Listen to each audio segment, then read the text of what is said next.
Salam qadırlı iyilleşler, Diri Sözler adlı gepleşimimize hoş geldiniz. Men yine de sizin bilen Hudayın padşalığı varadaki gürünümü devam ettirmek isteyen. Hudayın padşalığı näme mengzeye? Hudayın padşalığı bilen bu dünyadaki var olan padşalıklar arasındaki tapavut näme? Sonku gepleşiklerimizde biz bu barada köp gürün ettik.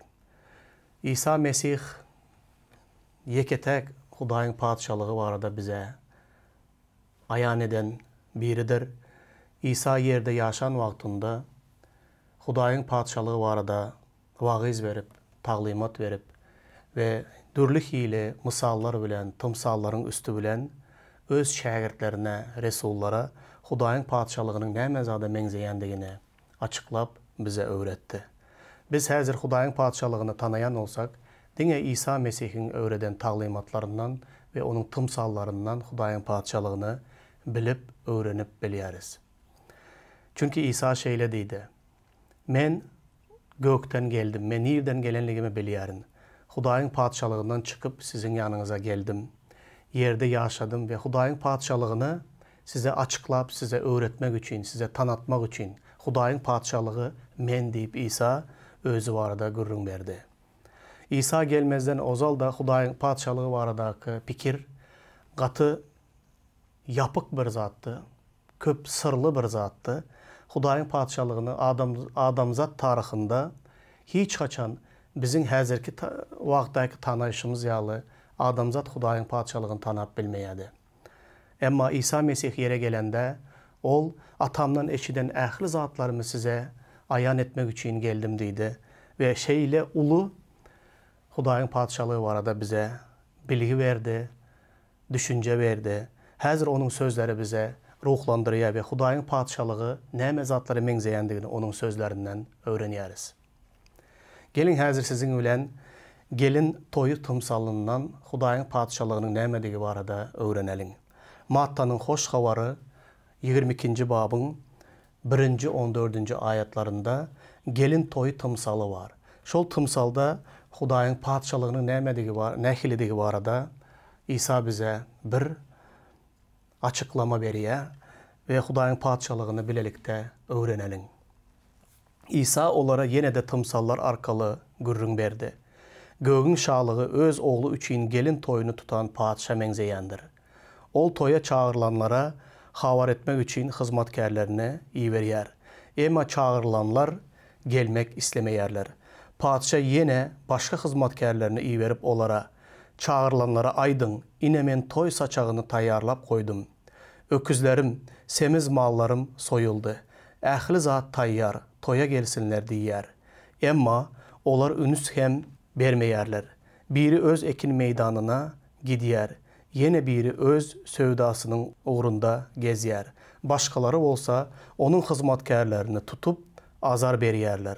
Onları öldürüyerler. Şeylilikte padşa gazap donunu giyer. Ol qoşun yollap yankı qanxorları dervi dağın ediyer. Şəhərlərini otlayar. Yine şu yerde birazcık saklanalım. Bu tımsalın birinci bölümü şu sözlerden ibaret.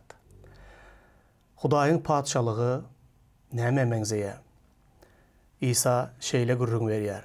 Hudayın padşalığı öz oğlu üçün gelin toyunu tutan bir padşa mengzeyer. Dikkat edin, bir padşa mengzeyer. Ol toya çağırılanları havar etmek için hizmetkarlarını havarçı iyi veriyor.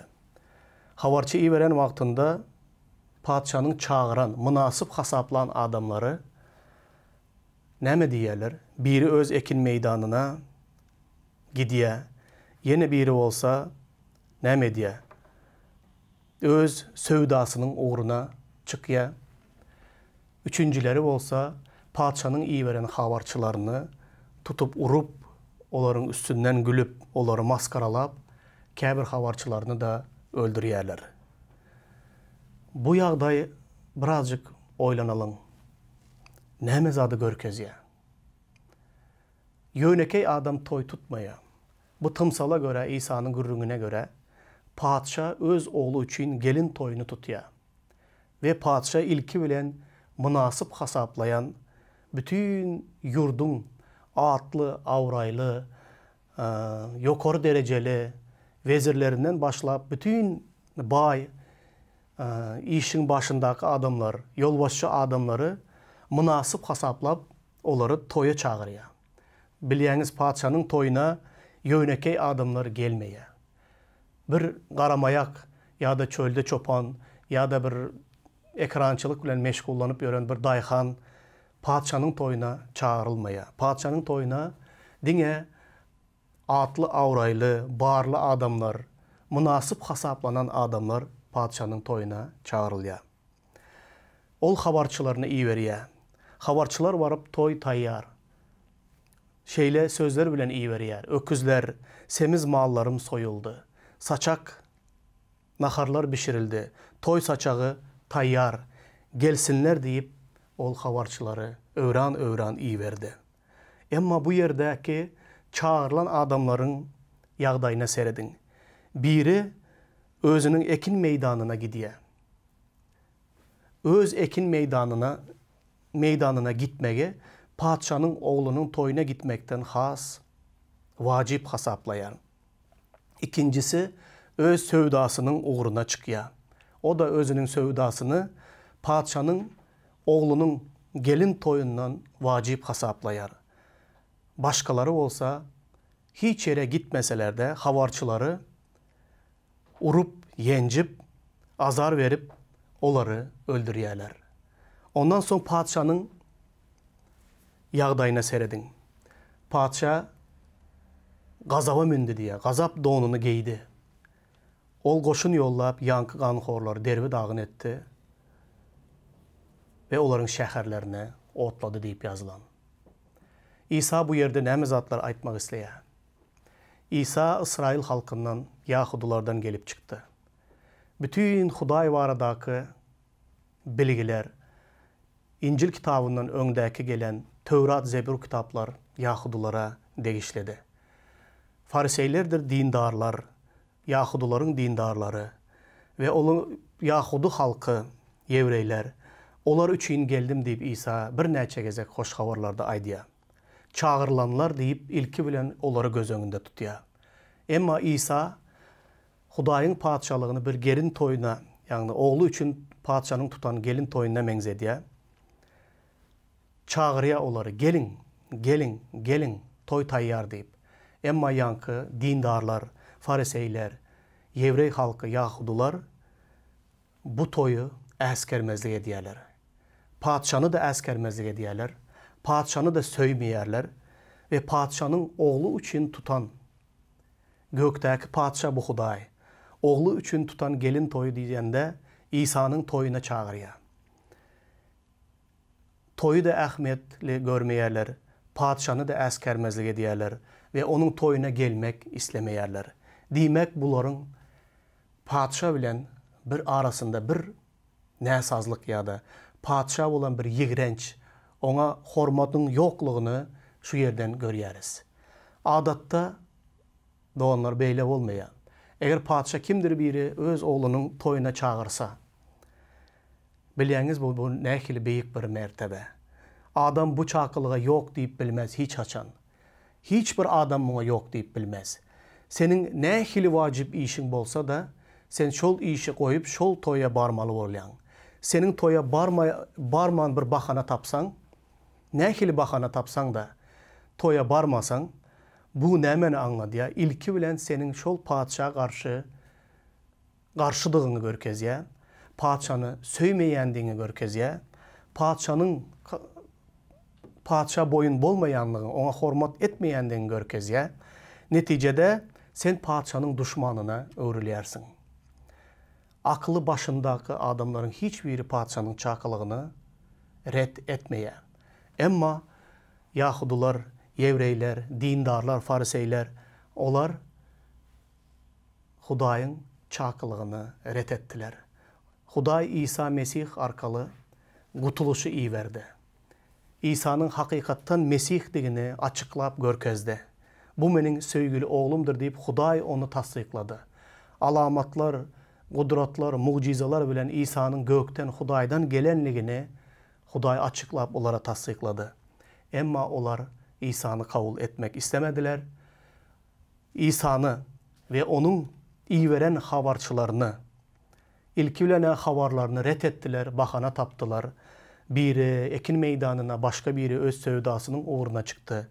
Yine de dıyngısız havarçıları iyi veren vaktinde onlar ahir sonunda havarçıları tutup urup yençmeye başladılar ve kebirlerine, köplerine biz görüyoruz.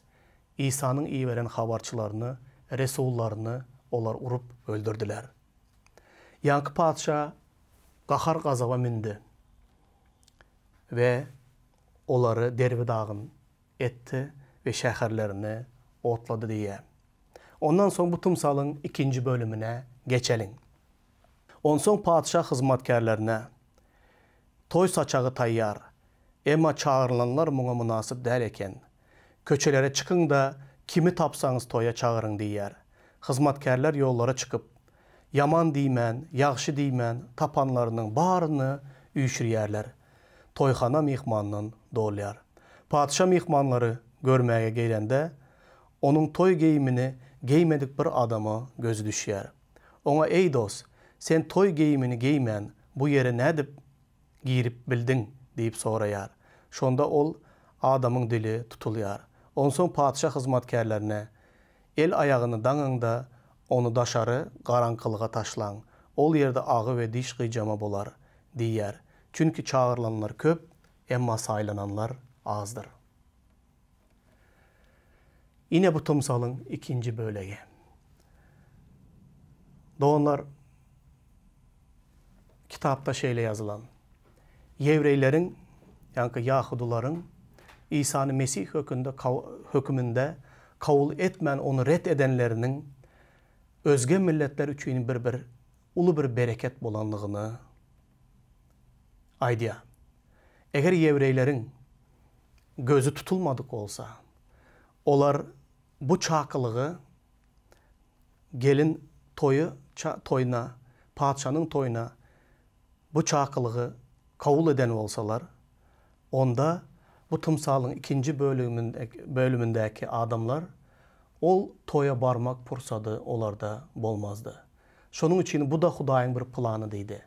Yevreylerin İsa Mesih'i birinci gezek gelen vaktinde İsa Mesih'i red etmege bu da Hudayın planındadır. Çünkü onların red etmese özge milletler için, bizim için, başka halklardan olan adamlar için kurtuluş yoluna, kurtuluş için bir fırsat açıldı. Seyredin tımsalın ikinci bölümünde. Toy bellendi. Semiz öküzlerdir mağlar soyuldu. Nahar pişirildi. Saçak bezeldi. Toy davarası, dumlu duşa bütün dünya ayan boldu. Yankı çağırılan adamlar biri bahana tapıp ekin meydanına gitti. Beylekisi öz sevdasının uğruna çıktı. Üçüncüler olsa, başkalar olsa bu toya ehmiyet vermediler de havarçıları tutup urup yeniştiler ve öldürdüler. Ama Huday toy baradaki toyunu yok deyip, etçek der deyip ondan el çekip bilmedi. Toy bellendi ve toy devam ediyor. Ama toy saçağının başında mihman yok. Çünkü çağırılanlar buna gelmediler. Şonda şeyle diye İsa, toy saçağı tayyar ama çağırılanlar buna münasip değil eken. Şunun için onlar gelmediler. İndi köçelere çıkın da kimi tapsanız toya çağırın diye. Seyredin, köçelere çıkın da kimi tapsanız toya çağırın. Hizmetkarlar da yola çıkıp yaman deymen, yaxşı deymen, günahkar deymen, garip deymen, cemiyette en pes derecede hiç kimin toya çağırmayan adamları köçelerin burçlarında hasta deymen, çolak, ağsak deymen, umuman aydan vaktinde öysüz, övzarsız yören adamlar, hiç kime gerek değil, hiç kimin eskermeyen adamları, hiçbir farkı yoktur. Kimi tapsanız çağırın diyen buyruk verildi. Bunu da kim verdi? Toy eyesi, padişah bu buyruğu verdi. Köçeye çıkın da kimi tapsanız toya çağırın. Çünkü hem adamlar için yer var. Çağırılanlar gelmediler. Saçak başında yer hemme kime yeterli. İne hoş havar bunda doğanları. Şunun için sıyın edeyen olsanız, İsa şu sözleri aytdı. Kesel adam Lukman'a mehteşlik çekiye. Sağdın adamlar değil diye. Sağdın adamlar deyip kimi göz önünde tutuya?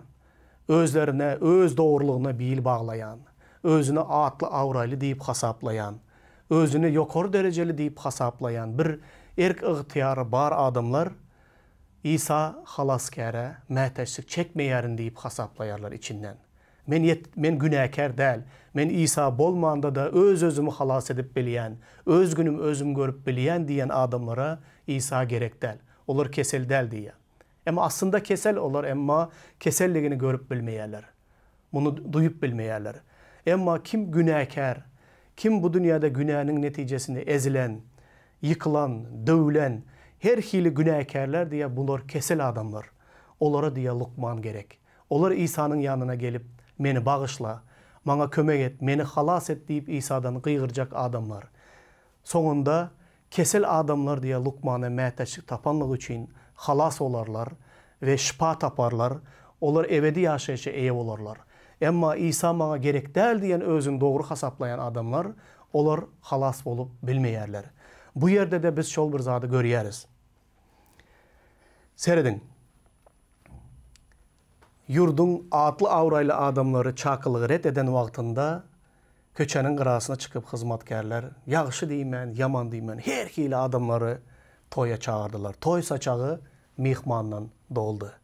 Aslında bu bir beğendirici bir zat. Padişah toy edip yurdun bay adamlarını, yurdun ehli münasip hasaplayan adamları, yukarı dereceli özünü hasaplayan adam toya çağırsa, olur bir hili padişahdan korkanlık için ya da gelmesem bolmaya deyip geliyorlar. Ama o yerdeki hödürlenen saçaktaki zatları onlar padişahın toyuna barmasa da iyip gören adamlar. Ama padişah toy etse de garip, yoksuz, hiç haçan padişahın toy saçağının başındaki zatları özü satın alıp iyip bilmeyen adamlar toya çağırılsa, onda toyda nehili ulu şatlık olar. Gözünüze getirip gördünüz mü? Padişahın saçağından ömründe bir gezek oturup naharıyık görsen ve bu senin ömründe hiç haçan senin yadından çıkmayan bir fırsat olar ve yüreğindeki minnettarlığın, padişah olan minnettarlığın nehili beyik olar. Meni de padişah münasip hasap edip özüm bir yönekey qaramayak, çölde çopan ya da bir ekin meydanında işlep yören dayhan. İl arasında da onu şeyle beyik hormat koymayarlar. Ama padişah onu öz saçağının başında oturmağa, toyuna çağırsa, yankı dayhanın, pes dereceli adamların yürekleri nehili derecede minnettarlıktan dolu. Padişahın ömrü uzak olsun, padişahın canı sağ olsun, padişahın padişahlığının hiç sonu olmasın deyip niyetler, arzular, dilekler ederler. Bu da şeyle.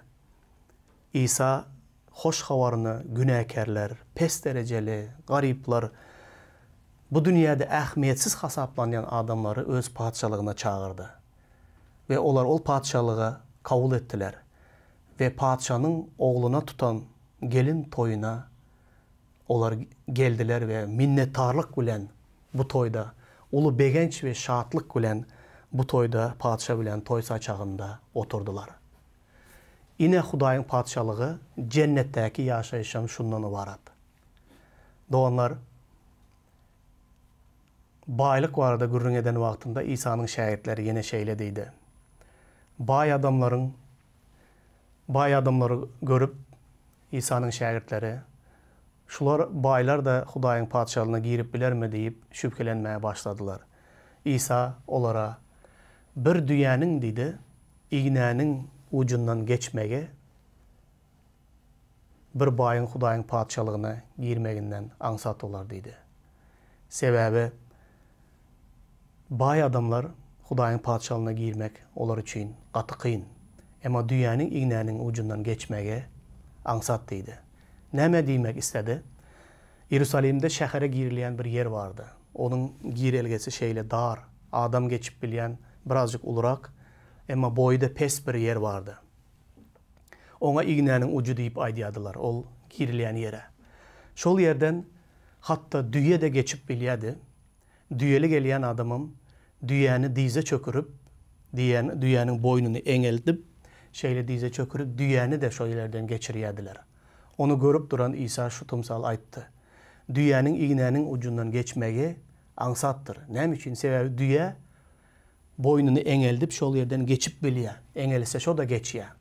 Ama bay adamlar Hudayın önünde dize çöküp, bükülüp, pes göğünlülük bilen yankı çakılığı, Hudayın cennetine bolan çakılığı kabul etmenlik için, bükülüp bilmeyenlik için, boyun eğip bilmeyenlik için bay adamların Hudayın padişalığına girmeye katı kıyın deyip İsa aydiya. Şu yerde de biz şol bir zadı görüyoruz. Ondan son təsin kaldıran ikinci bölümünde yine bir adam görüyoruz. Padişah içerik giren vakti toy donunu giymedik bir adama gözü düşüyor. O da saçak başında beylekler bilen toy donunu giyip oturuyor. Seyredin doğanlar hayran kaldırılan zat. Toy saçağında şol dövrlerde padişah toy eden vaktinde toya gelen her bir adam padişahın beriyen toy evin eşiğini giyip üstüne toy donunu giyip saçak başına giyirip oturuyor. Bu da padişahın toyundan toya gelen her bir adama verecek soğugatı şodur. Toy donunu giymen, toy saçağının başına geçip bilmeyen. Yankı köçenin qırasındakı, yaxşı deymen, yaman deymen, yani il içinde əskerilmeyen, hiç kim sayılan adamlar, onların köpsünde padişahın toyuna giyip gelmek için egin eşikleri de yok. Ama bu bir ulu problemi değil.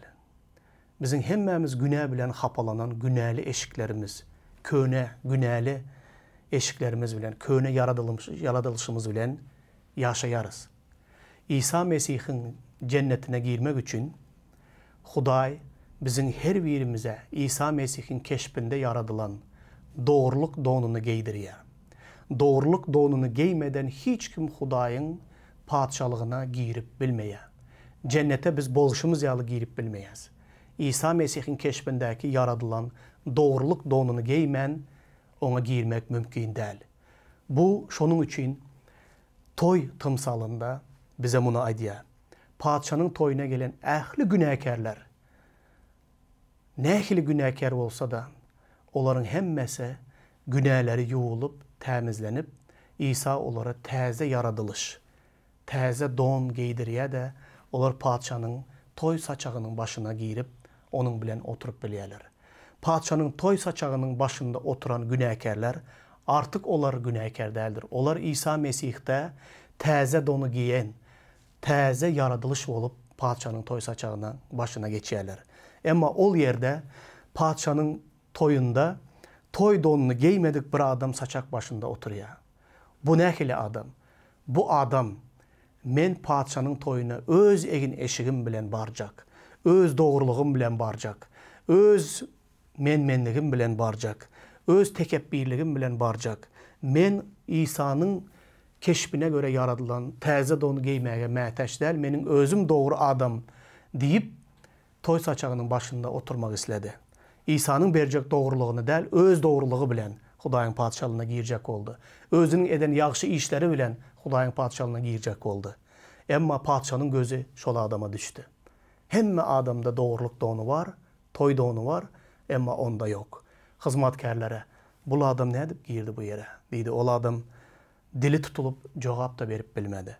O adamı çıkarın da atın, başarık deydi. O yerde ağı ve diş gıycama var olan yeri, başka çaydanın vaktinde dövzaha atın.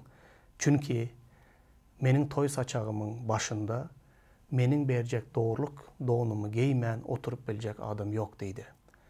Bu deydige budur. Hiçbir adam öz yaxşı işi bilen, öz mal mülkü bilen, öz doğruluğu bilen, öz pulu bilen cennetteki yere satın alıp bilmeye. Dine İsa Mesih'in verecek doğruluk donu bilen Hudayın toy saçağının başında oturup bilersin. Koy bu kutuluşu, bu hoş havarı, bu çakılığı Huday size de iyi verdi. Bu çakılığı ret etmen, Hudaýyň padşalygyna girmek pursady bar wagtynda oňa girin. Hudaý sizi we bütün öý içeriňizi halas etsin diýip dilek edýän. İsa Mesihiň ady bilen. Amin.